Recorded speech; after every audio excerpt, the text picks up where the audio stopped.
باب واحد وادخلوا من أبواب متفرقة وما أغني عنكم من الله من شيء إن الحكم إلا لله عليه توكلت وعليه فليتوكل المتوكلون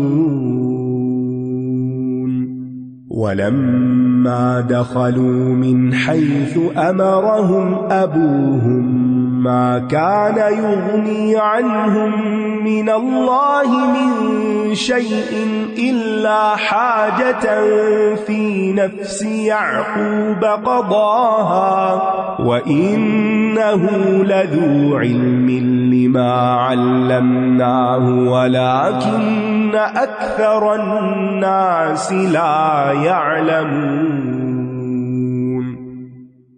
اور یوسف کے بھائی مصر آئے، پھر جب اس کے پاس داخل ہوئے تو اس نے انہیں پہچان لیا جبکہ وہ اس سے انجان رہے. ظالم اپنا ظلم بھول جاتا ہے لیکن مظلوم نہیں بھولتا، نہ ظلم بھولتا ہے نہ ظالم کی شکل بھولتا ہے. لہٰذا بھائی جب آئے وہ پہچان گئے اور بھائی ان کو نہیں پہچان سکے. اور جب یوسف نے ان کا سامان تیار کر کے انہیں دیا تو کہا تم اپنے اس بھائی کو میرے پاس لے کر آنا جو تمہارے باپ کی طرف سے ہے، یعنی بنیامین. کیا تم دیکھ نہیں رہے کہ میں پیمانہ پورا پورا بھر کر دیتا ہوں اور میں بہترین مہمان نواز بھی ہوں. وہ اپنی ضرورت سے آئے تھے، غلہ لینے کے لیے آئے تھے اور یہ ان کی مہمان نوازی بھی کر رہے ہیں. کتنا بڑا اخلاق ہے. یعنی ہم کس کی مہمان نوازی کرتے ہیں؟ جو ہمارا کوئی جاننے والا ہو، جو جتنا پیارا ہو بس اس کا ہم خیال رکھیں گے. اور اگر کوئی اجنبی آ گیا اور اگر کوئی ضرورت مند آ گیا، کوئی قرضہ لینے آ گیا تو اس تو پانی کا گلاس بھی نہیں پوچھیں گے، ہم کہیں گے کہ یہ تو بس اپنے کام سے آیا تھا. اور یہاں پر وہ ان کے کھانے پینے اور رہنے کا بھی انتظام کیے ہوئے ہیں، حالانکہ قحط کا موقع ہے، یعنی کہ بہت وافر ہے ہر چیز، پھر بھی تنگی کے باوجود بھی، کیونکہ مہمان نوازی انبیاء کی سنتوں میں سے ہے اور ہماری امت کے لیے ایمان کا حصہ ہے.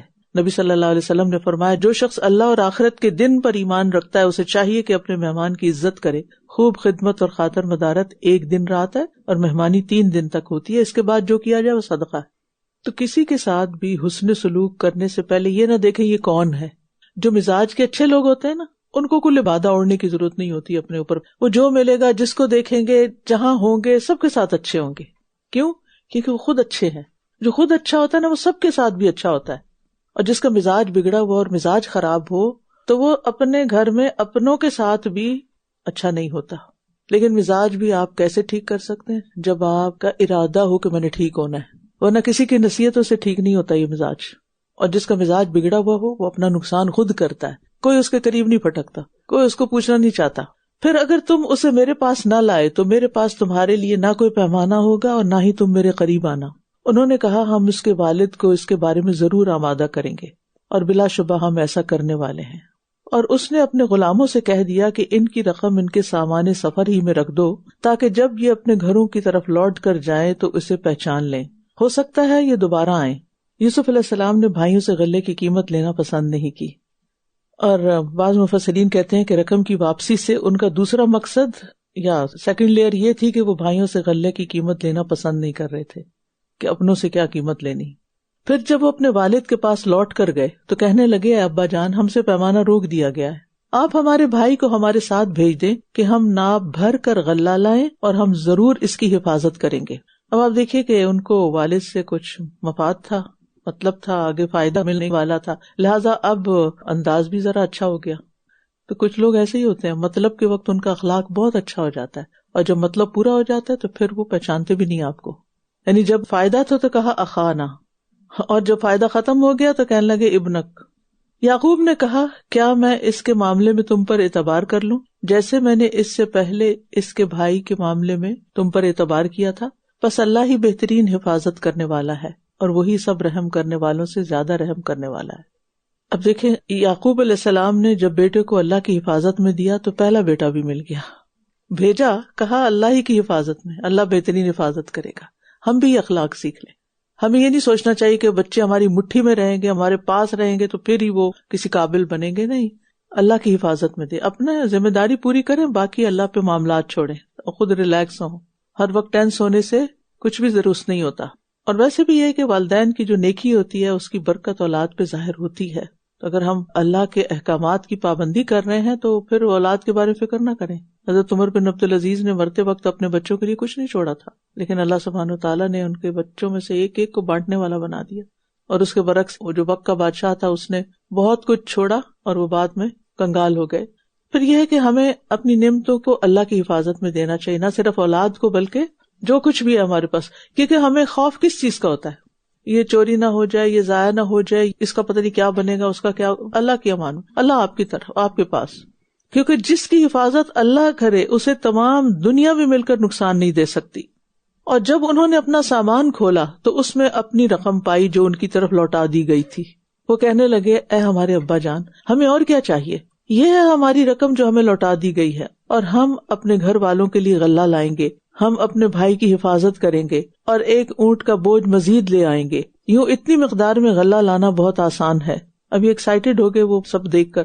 یعقوب نے کہا میں اسے ہرگز تمہارے ساتھ نہیں بھیجوں گا جب تک تم مجھے اللہ کی طرف سے پختہ وعدہ نہ دے دو کہ تم ضرور اسے میرے پاس واپس لاؤ گے، مگر یہ کہ تم سب کو گھیر لیا جائے.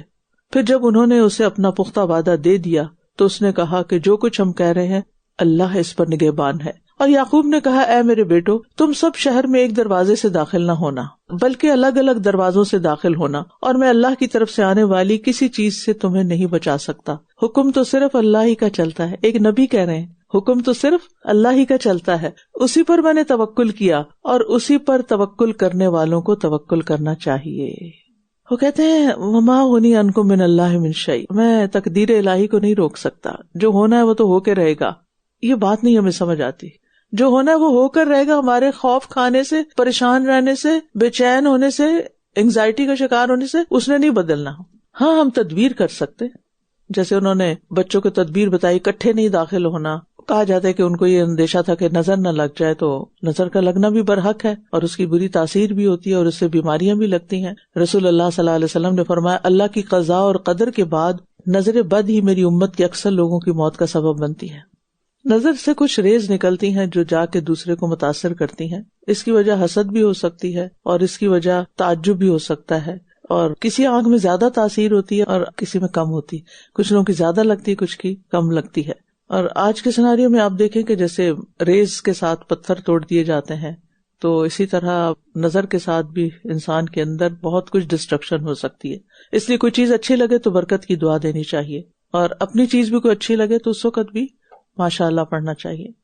اور اگر محسوس ہو کہ نظر لگی ہے تو علاج بھی کرنا چاہیے. نظر بد کا کارڈ موجود ہے، اس میں سارا طریقہ لکھا ہوا ہے.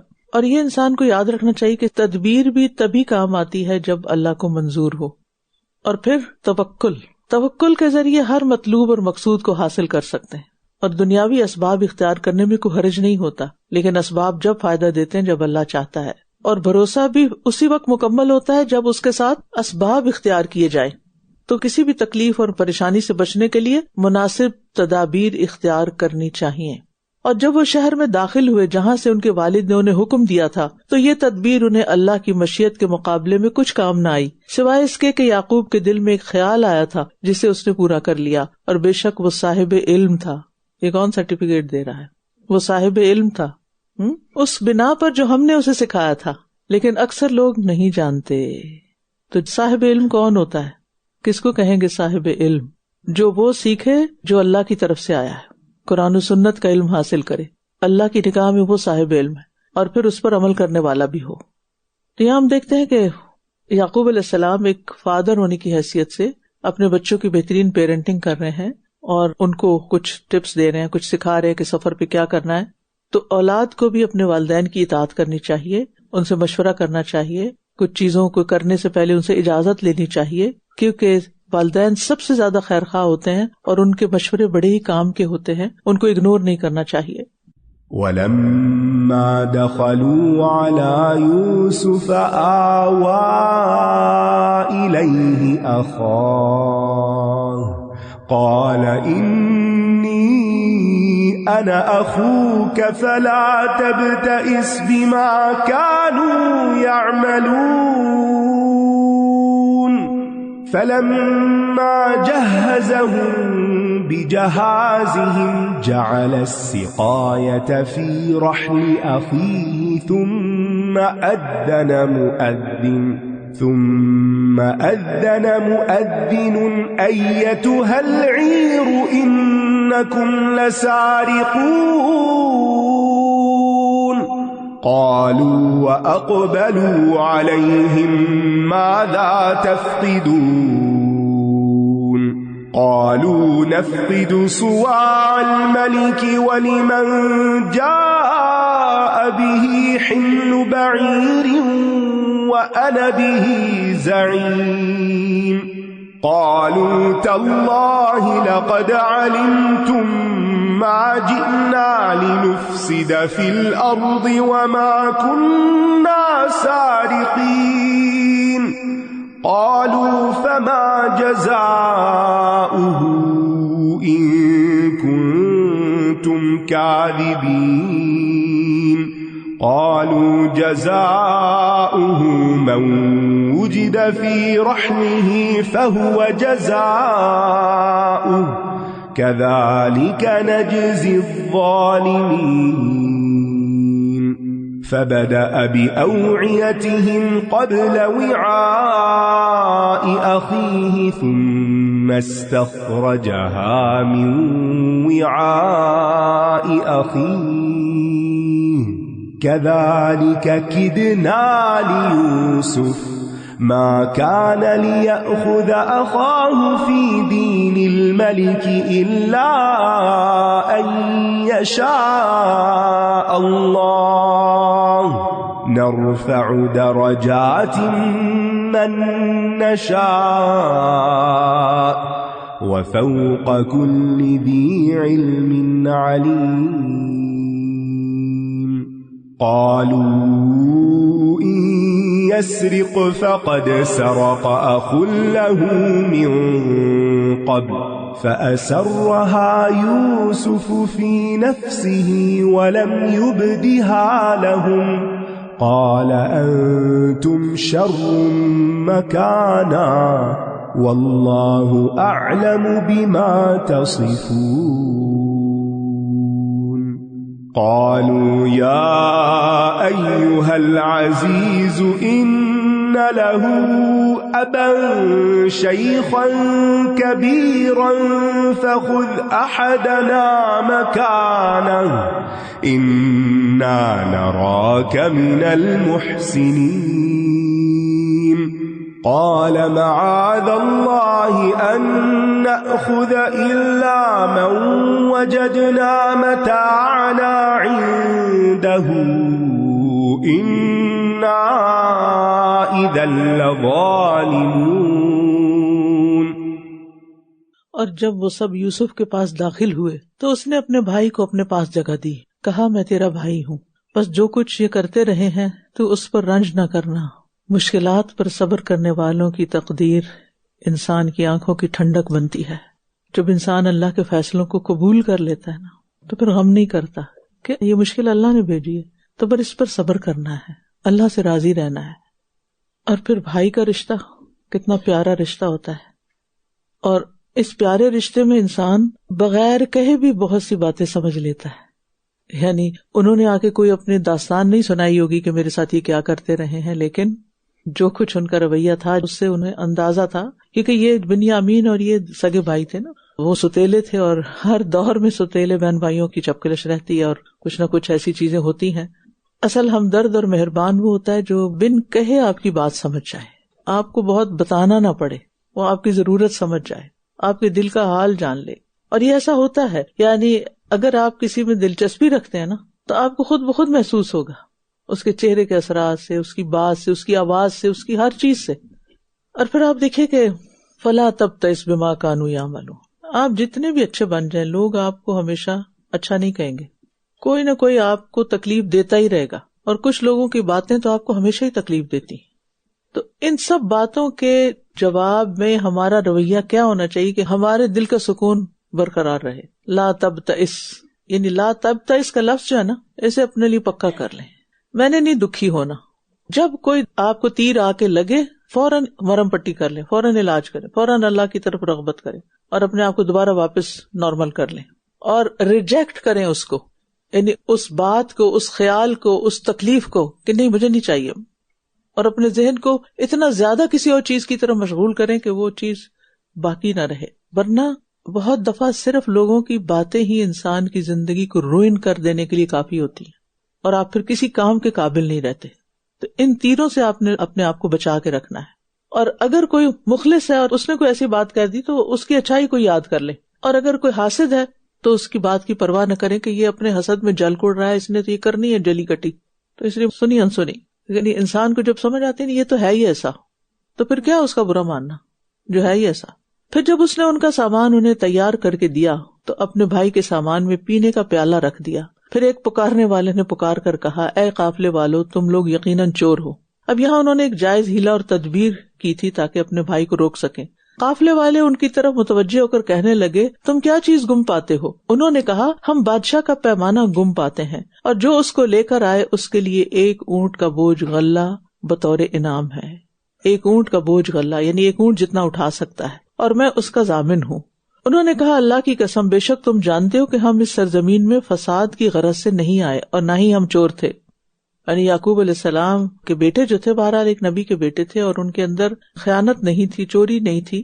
کہا جاتا ہے کہ انہوں نے اپنے اونٹوں کے منہ باندھ رکھے تھے کہ وہ لوگوں کی کھیتی باڑی میں منہ نہ مار دیں، کہ نقصان نہ کریں، اور وہ سرمایہ بھی واپس لے آئے تھے جو ان کے سامان سے ان کو ملا تھا، تو اس لحاظ سے وہ اچھے بھی تھے. تو انہوں نے کہا کہ ہم چور نہیں ہیں. انہوں نے کہا، اگر تم جھوٹے ہوئے تو اس چور کی سزا کیا ہے؟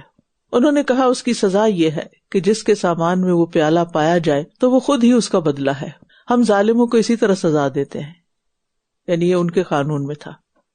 تو اس نے اپنے بھائی کے تھیلے سے پہلے ان کے تھیلوں کی تلاشی لینی شروع کی، پھر اس پیالے کو اپنے بھائی کے تھیلے سے برآمد کر لیا. اس طرح ہم نے یہ تدبیر یوسف کے لیے کی، یعنی اللہ نے یہ اعلان کیا تھا کہ یہ طریقہ اختیار کرو، ورنہ وہ بادشاہ کے قانون کے مطابق اپنے بھائی کو اپنے پاس روک نہیں سکتا تھا، مگر یہ کہ اللہ ہی چاہتا.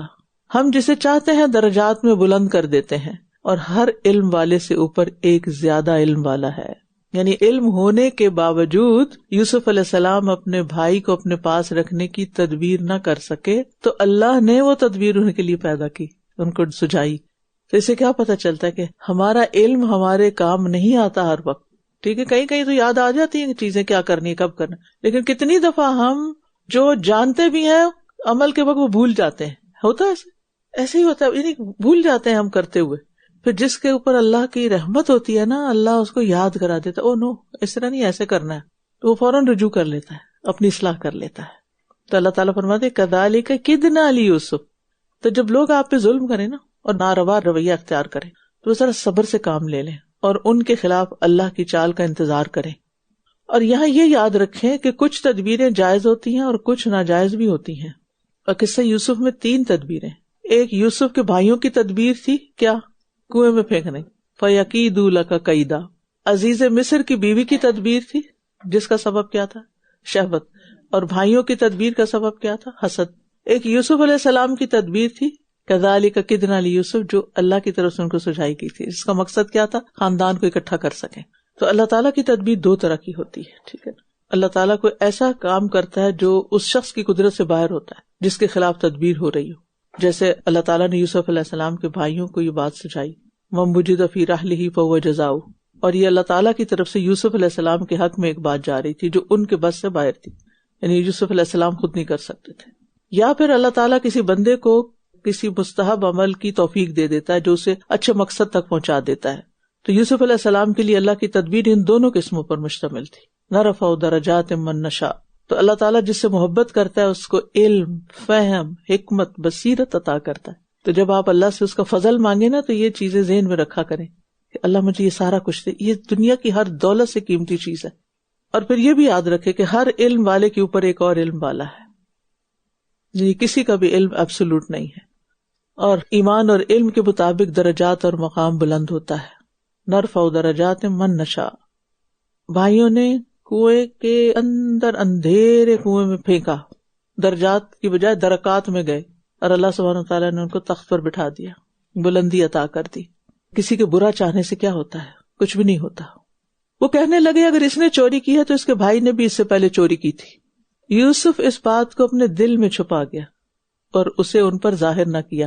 عقل مند لوگ ایسے ہی ہوتے ہیں، بعض اوقات بہت کچھ جانتے ہوئے بھی انجان بنے رہتے ہیں، اور جو بے وقوف ہوتے ہیں وہ نہیں بھی جانتے تو بڑھ بڑھ کے بولتے رہتے ہیں. دل میں کہا تم بدتر مقام پر ہو، اور جو تم بیان کر رہے ہو اسے اللہ خوب جانتا ہے. اب بات یہ ہے کہ آزمائش الفاظ سے بھی ہوتی ہے.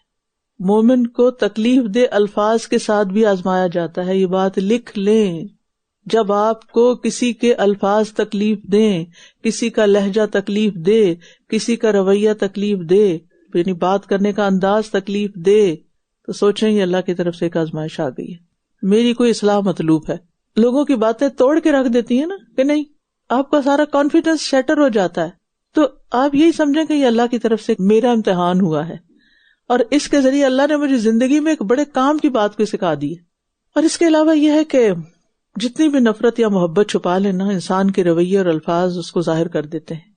رویوں سے پتہ چل جاتا ہے.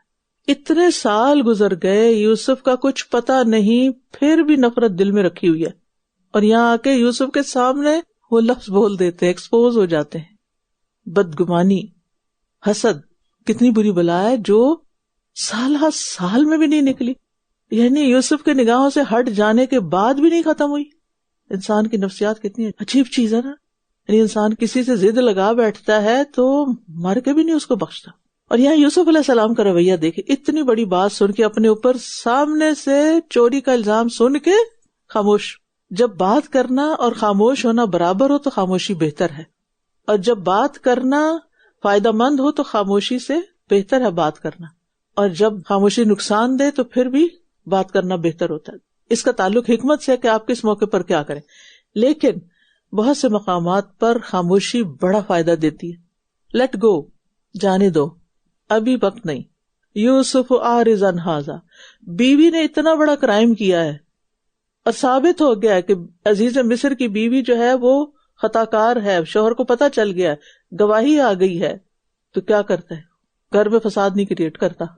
یوسف عارض عن ھذا واستغفری لذنبک، استغفار کر لو.